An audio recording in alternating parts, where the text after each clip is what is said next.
Raghav Jata ji. Sir thank you sir.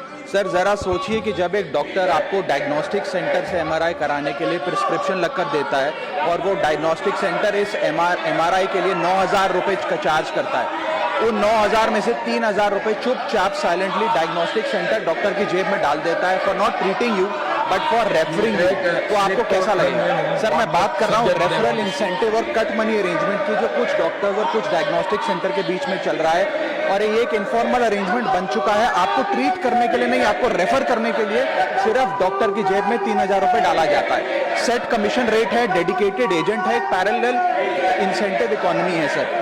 और sir technique sophisticated भाषा में इसे डॉक्टर का रेफरल कमीशन और डायग्नोस्टिक सेंटर के खातों में इसे मार्केटिंग एक्सपेंस के तौर पे लिखा जाता है। ये कमीशन यूजुअली एक percentage of the procedure cost पे चार्ज करी जाती है, और कहीं कहीं तो डायग्नोस्टिक सेंटर डॉक्टर को फॉरेन ट्रिप्स पर भी भेजता है। सर 2002 में एमसीआई के कोड ऑफ एथिक्स रेगुलेशन 6.4 ने इस प्रैक्टिस को बैन करते हुए कहा कि ये फीस स्प्लिटिंग है, इसे हम बैन करते हैं। 2023 में नेशनल मेडिकल कमीशन ने रजिस्टर्ड मेडिकल प्रैक्टिशनर रेगुलेशन 2023 ने इसे स्पेसिफिकली बैन किया रेफरल कमीशन कहते हुए, और 1 से 3 महीने की सस्पेंशन तक लगा दी, और ग्रॉस वायलेशन में इस पे चीटिंग, कंस्पिरेसी और कंज्यूमर प्रोटेक्शन की धाराएं भी लग सकती हैं। सर ये जो कॉस्ट का बर्डन है, कट मनी का बर्डन, ये डायग्नोस्टिक सेंटर बियर नहीं करता, ये पेशेंट के इनवॉइस में उसके बिल में बेक इन करके लगा दिया जाता है। Indian journal of medical ethics बताती है कि इससे मेडिकल बिल जो है, ट्रीटमेंट का बिल, वो 15 से 20% पेशेंट का कभी कभार बढ़ जाता है। सर इन्फ्लेटेड बिल भी प्रॉब्लम नहीं है, प्रॉब्लम ये है कि अननेसेसरी मेडिकल टेस्ट और ओवर रेफरेंस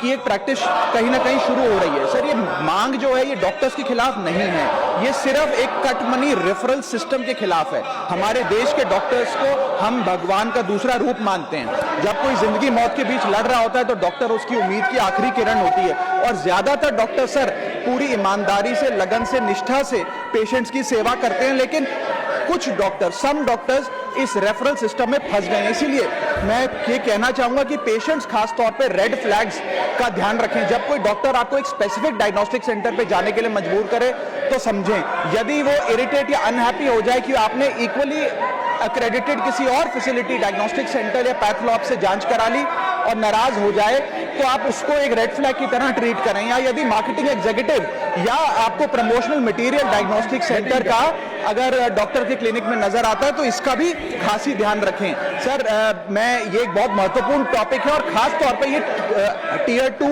टियर 3 शहरों में देखा जाता है कि ये रेफरल कमीशन जो है डॉक्टर्स और डायग्नोस्टिक सेंटर के बीच में, ये एक इनफॉर्मल इकोनॉमी बनता जा रहा है, इसे रोकना चाहिए सर।